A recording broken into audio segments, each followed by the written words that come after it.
Grabe naman po talaga itong Diwata Paris Overload mga kababayan. Time check po tayo. Oras po ng 4:21 Sunday po, no, March 10. So ganito po ang sitwasyon, talaga namang dinudumog itong Parisan ni Diwata Paris Overload. Yan, grabe yung daming pila dito mga kababayan. So mga nakaraan, nandun sila sa may bandang tulay. Yan. So sa mga naghahanap, malapit lang po yung pesto nila sa Senate of the Philippines, nasa dito lang bandang unahan. So kung nakikita ninyo, ang dami talagang tao, oh. Grabe. Yan yung mga chinachap-chap dito. So doon kasi sa huli nilang, yung una nilang pwesto, nagkaroon doon ng clearing operation doon, kaya nailipat sila dito sa area na ito. Yan, grabe. Grabe yung yan, daming kumakain mga kababayan. So nakikita po niyo yan. Wow. So medyo okay na yung pwesto nila kasi ito yung daanan ng tao, hindi na po na nahaharangan. So kung nakikita po niyo yan, grabe, oh.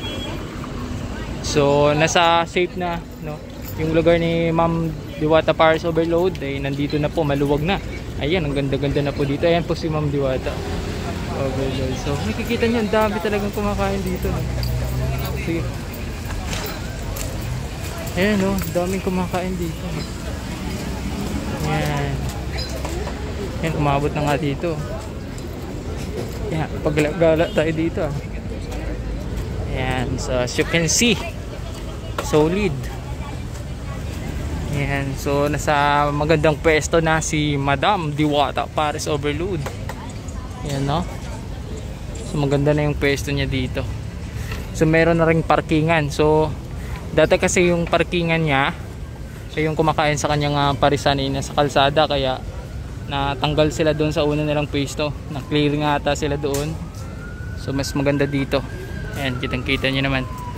Nasa safe na, maayos na po yung lugar na napwestuhan nila. Ayan, oh, grabe, oh. Ayan. Panalo. Ayan, oh.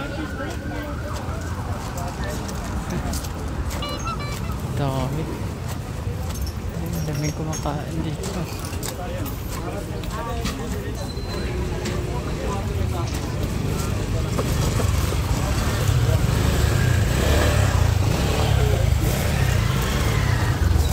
Ayan. So dito, pag nandito kayo sa may Senate of the Philippines, makikita mo talaga na yung tarpaulin niya dito na nakalagay dito. Ayan, nadami. Ang haba ng pila. Ayan, so may dito mo makikita yung tarpaulin niya, Tikim TV. Ayan, meron din siyang YouTube channel, Tikim TV. Ayan, punta nyo. Meron din siyang Facebook. Ayan, kalat naman na yung Facebook page ni Diwata Paris Overload. So follow nyo yung mga social account niya, social media account niya, no? Lalo na yung YouTube. Okay. Pagkakalam ko, paggabi talaga, mga time 6 to 7, dinudumog to, no? Ayan, so hanggang ngayon, dinudumog. Saka kanina, nagbook kasi ako ng joyride. Doon ako binaba sa may unahan. So, nailipat na pala. Ayan. So, nakikita nyo yan sa maayos na ng sitwasyon. Ayan. So may nakalagay dito na no parking. Yung mga nagpa-park na, yung mga kumakain dito na may dalang motor, doon pa sa loob na pinapark. Diba? So maayos na talaga ang pwesto niya ngayon.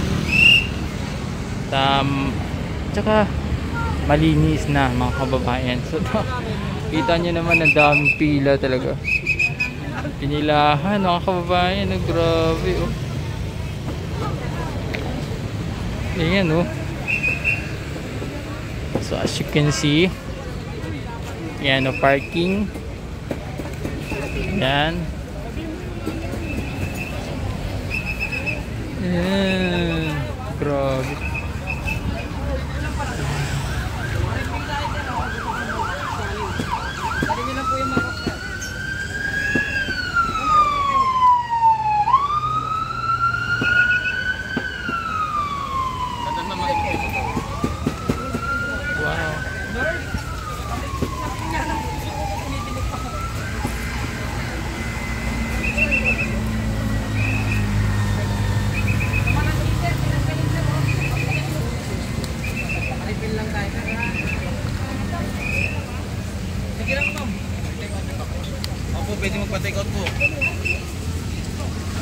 Yan ang page mo yan. Just walk. Just walk. Just walk.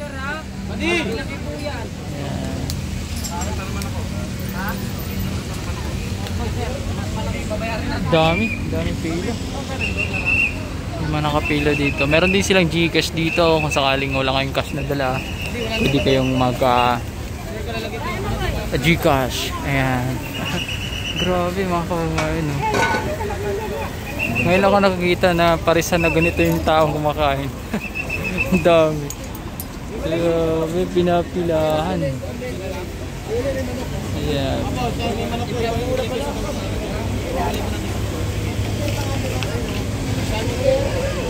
Ayan.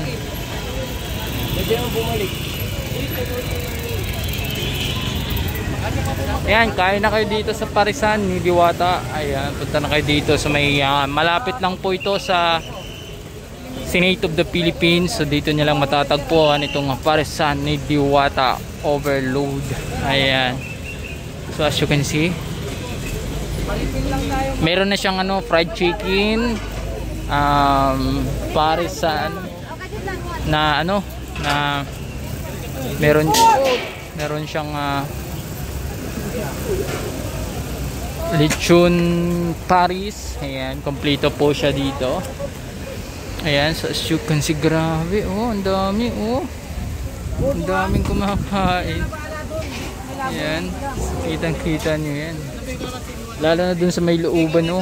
Umabot na po dun yung mga mesa na pinagkakainan ng ating mga kababayan na pumupunta dito at makikain, mura pa, marami pang free soft drinks, and only soft drinks, overload.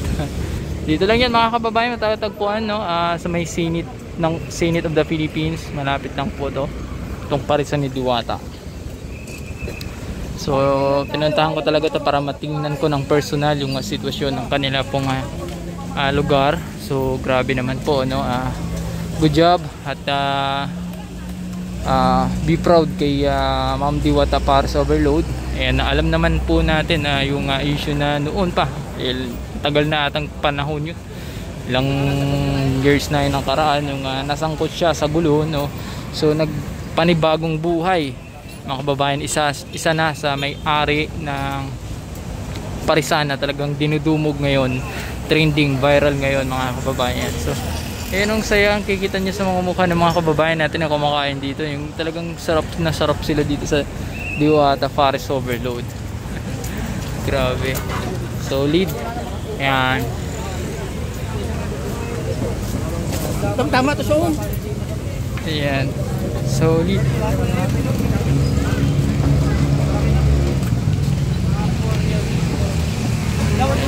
At panalo po ito.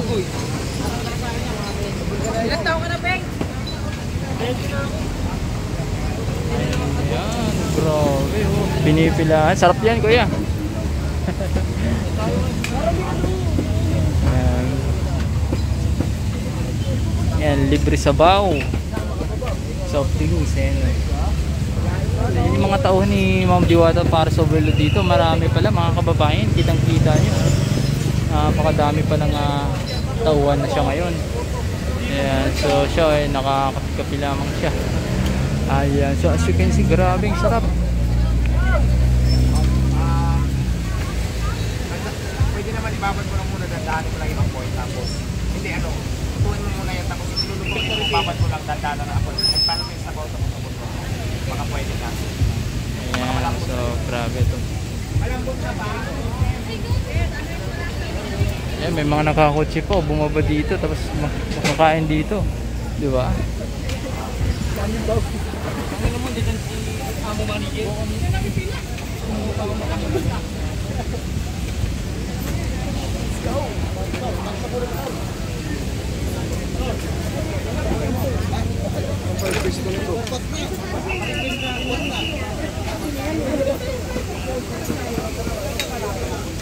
Ayan, yan mga kababayan, kita nyo yung pila na yan. Lahat yan kakain dito sa Paris Overload ni Diwata mga kababayan. Grabe, Kaka-proud yan si Diwata, no? Sana marami pang darating na blessings kay Diwata Paris Overload at no? Marami man tayong nababasa na patungkol dun sa issue na naman na madumi daw ang Paris ni Diwata dati. Pero para sa akin, Pinoy naman tayo mga kababayan, sanay naman tayo ng ganun eh. Para sa akin walang issue dun, no? Wag nating kung nakikita natin umaangat ng isang tao sa business niya ay suportahan natin, di ba? Tayo mga Pinoy ay susuportahan natin, wag nating i-down. So masasabi ko lang kay Diwata Paris Overload, pagbutihin niya pa itong kanyang mga business na ito, no? At lumakas at sana soon asahan po natin, no? Magkaroon siya ng lakas, magkaroon siya ng magandang pwesto talaga mga kababayan, kasi nga mas maganda talaga pag may sarili kang pwesto, no? So para sa akin mas okay itong ganito eh, oh. Parang ang saya-saya ng mga kababayan natin kumakain dito kasi nga nakikita natin sila dito, ang haba ng pila. Grabe ito, grabe. Ngayon ako nakakita ng parisan na ang daming pila, talagang dinudumog mga kababayan. Grabe oh.